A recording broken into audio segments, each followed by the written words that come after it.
let's just get started with this conversation. And then, like I think what we can do is let's go ahead and repost this conversation on our Facebook tonight so that people can see what it is that we are planning on doing. Yeah. So we don't have a specific subject that we are discussing as we usually do for hard conversations today. What we are using this hard conversations to do is to allow humans to know, to let humans know that we are going to be pivoting hard conversations to having dialogue around what is happening in these current times with systemic violence on Black lives, right? And so hard conversations will now be moving into another space where we will be doing programming.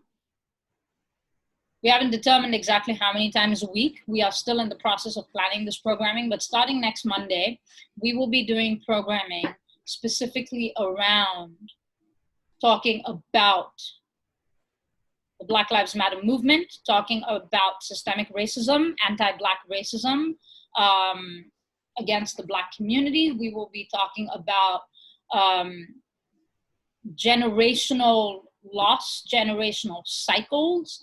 We will be talking about the relationship between property and marginalized communities. We will be talking about the 400 years of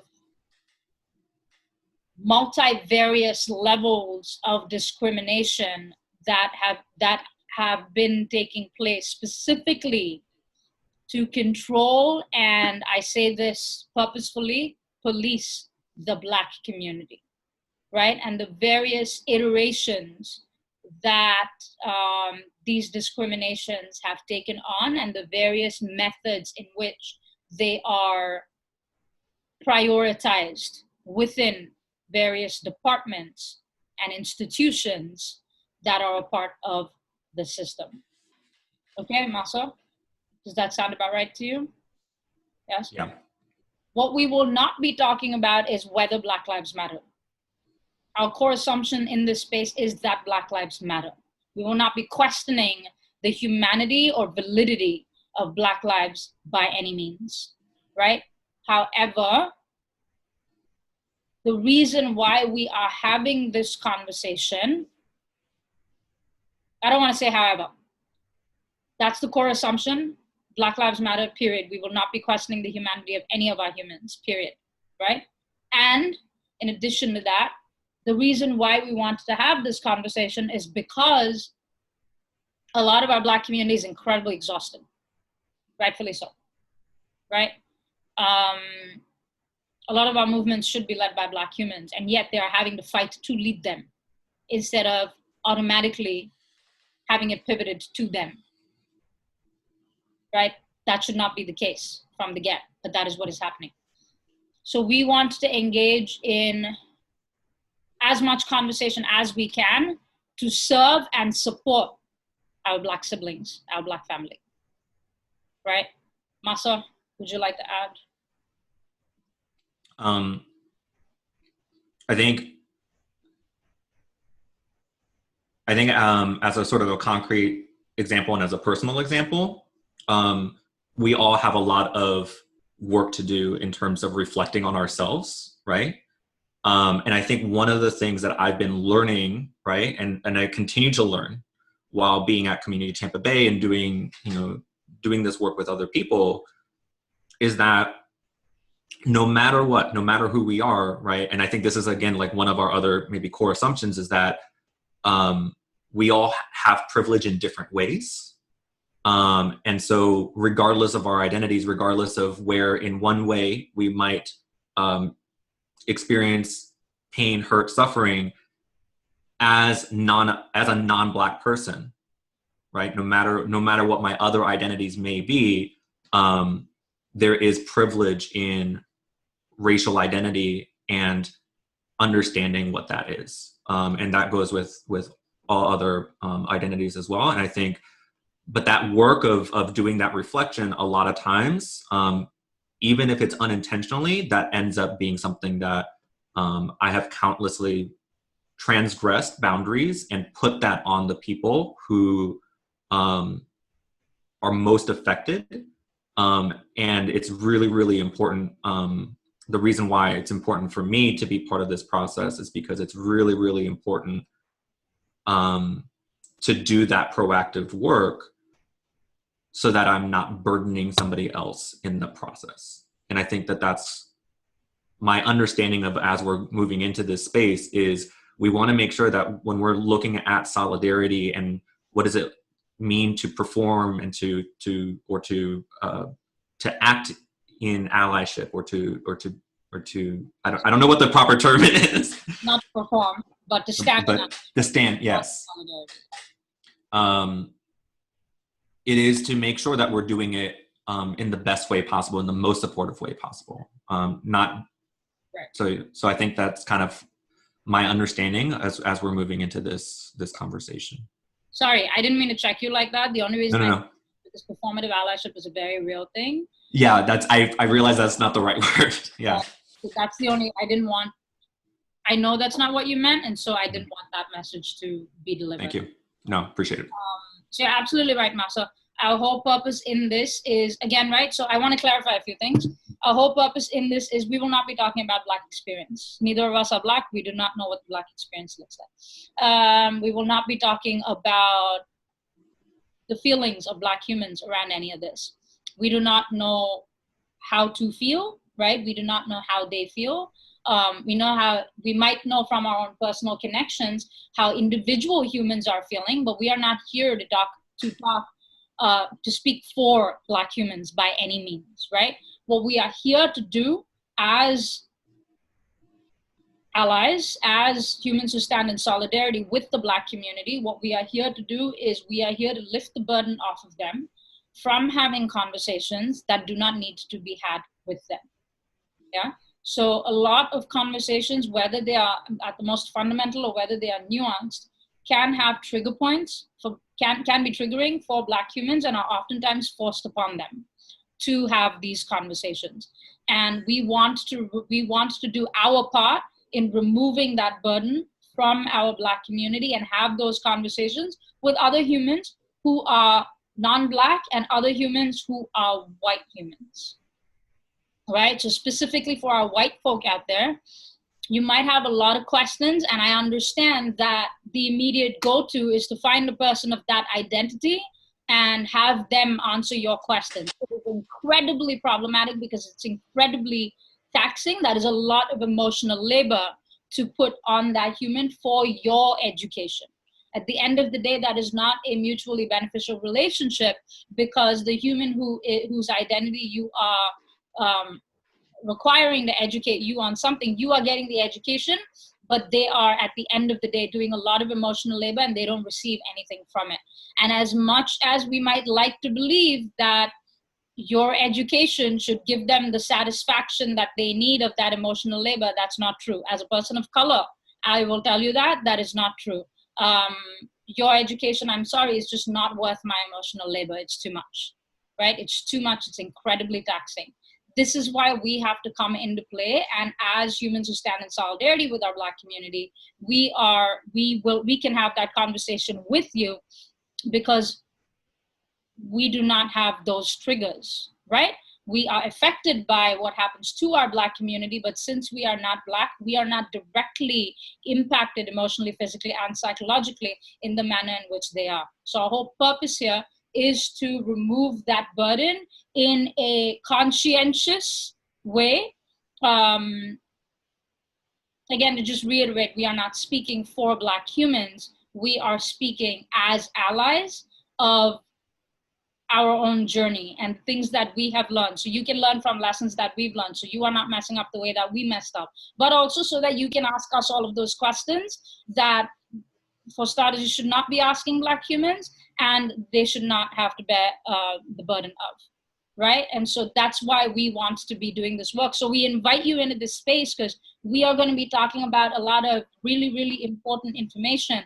We will pan out, we will zoom out completely and start from the most fundamental and then move into as much nuance as is necessary to understand fully well why this rupture is happening in community now, and so that we can move away from that space of what is right and what is wrong without having full context, as well as we can move away from that space of looking at these things that are happening around the country as isolated incidents, instead of looking at them as centuries long systemic enforcement of oppression that then begets consistent response, but is not seen as consistent and connected response, if that makes sense, right? So those are the conversations that we are going to be having.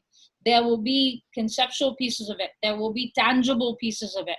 There will be, all of it will be easily accessible. There will be question and answer portions to it. We will have a lot of intense discussion that will answer all of the questions that you are probably asking yourself and need to know in context of what is happening right now, because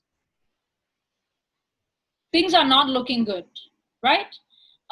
Things are not looking good, and we need to start doing that. If we haven't already started doing the work, we need to begin doing this work, right? And we need to, as CTB, we have the capacity to provide that space to begin doing that work and to continue doing that work. But that work needs to keep happening until Black lives are not lost to this systemic violence, until in some way, shape, or form, the systemic violence is both interrupted and deconstructed. Marcel. Do you feel like that provided a good enough explanation of what we are about to do? Please. I feel like it. And I think building off of what you were saying of again, I think what we want to try to do is definitely like catch people at wherever they're at, right?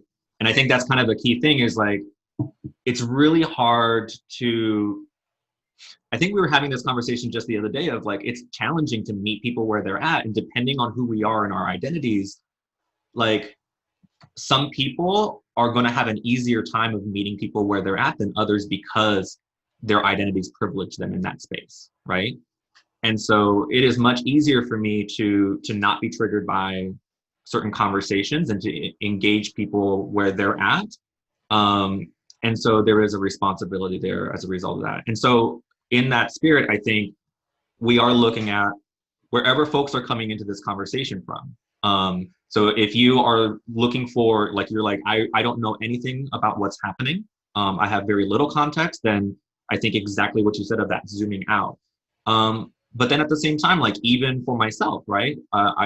I definitely, you know, the fact that I'm part of this conversation, you know, posits that like, oh, I am in allyship in some way, shape, or form, or at least trying to be. And so even with somebody like me, though, there is a space for learning, right? There is a space for further growth and reflection, because if I am closer, if I'm trusted, if I'm somebody who is close to people and with the work that is being done, there is also a higher risk that I can, because of my proximity, because of how close I am, that I can potentially overstep bounds and violate trust and violate boundaries. And so it's important for not just folks who don't know very much at all, but for folks who think that they know a lot, to also be in this space of learning and humility as we continue to do this work.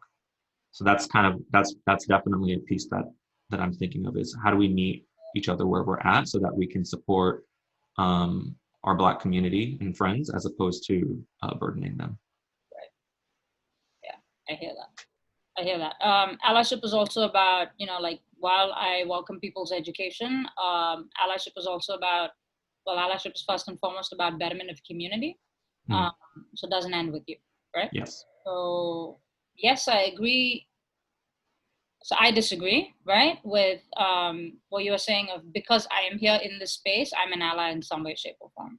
I don't necessarily, I'm not going to assume somebody's intent of why they're in the space.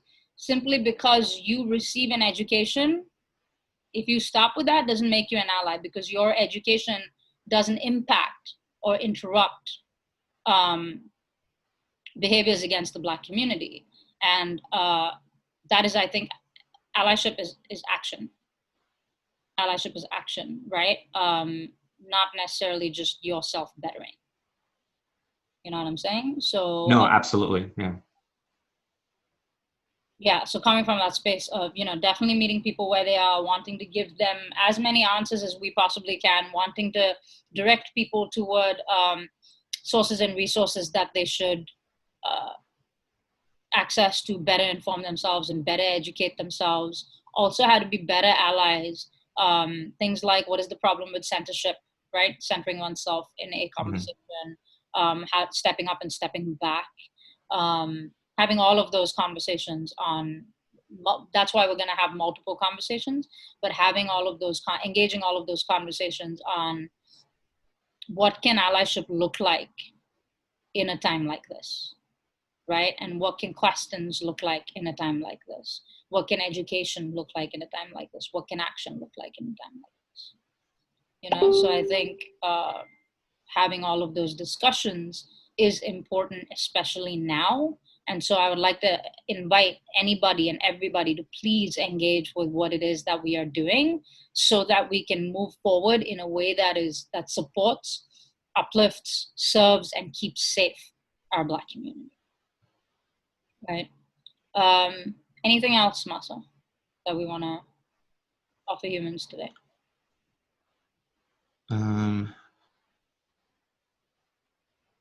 We've covered, I feel like we've covered I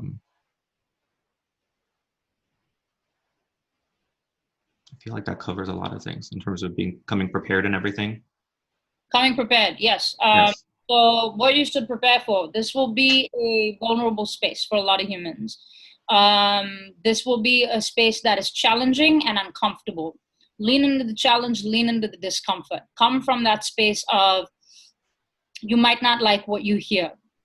Come from that space of, when you do not like what you hear, asking yourself why you do not like what it is that you hear, right? Prepare yourself to lean into that discomfort, whatever that might look for you. But I encourage you strongly, if you are a non-Black human, to stay for the conversation, no matter how uncomfortable it makes you, right? So clarifying the difference between safety and comfort for yourself, what your safety boundaries are and what your comfort boundaries are.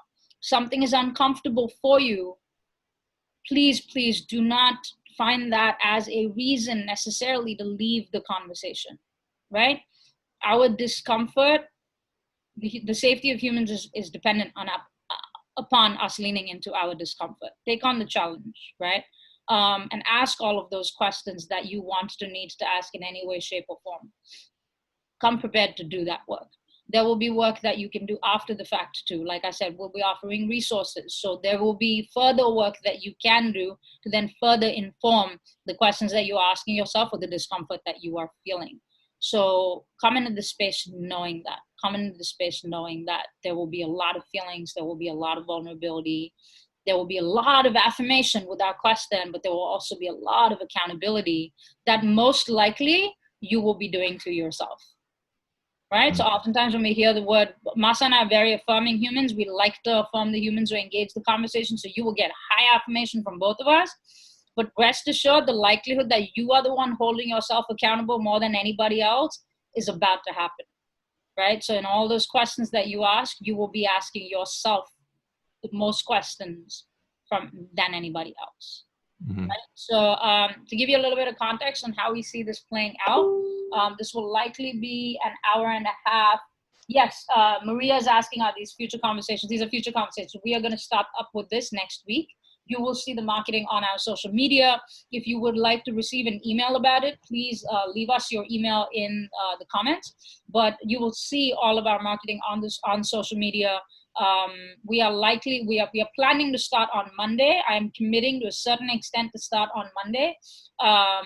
That's where we are right now, but we are still in the planning phase. When you will know that it's happening for sure is when you see our marketing go out, right? So the way that we envision this happening is opening it up as a Zoom call for all humans that want to actively be a part of it. For those humans that are hesitant to be a part of it from the get, we are going to stream it live on Facebook. However, I strongly recommend, for full participation and to get the best out of the programming, that you be a part of the Zoom call, right? There will be a registration link for safety purposes, because we do not want Zoom to get hacked. For safety purposes, there will be a registration link. All you have to do is register. None of this comes at a cost to anybody. The programming should be roughly around an hour and a half. For those humans who cannot attend, it will also be recorded and put up on our YouTube so that humans can watch it at a later given point in time.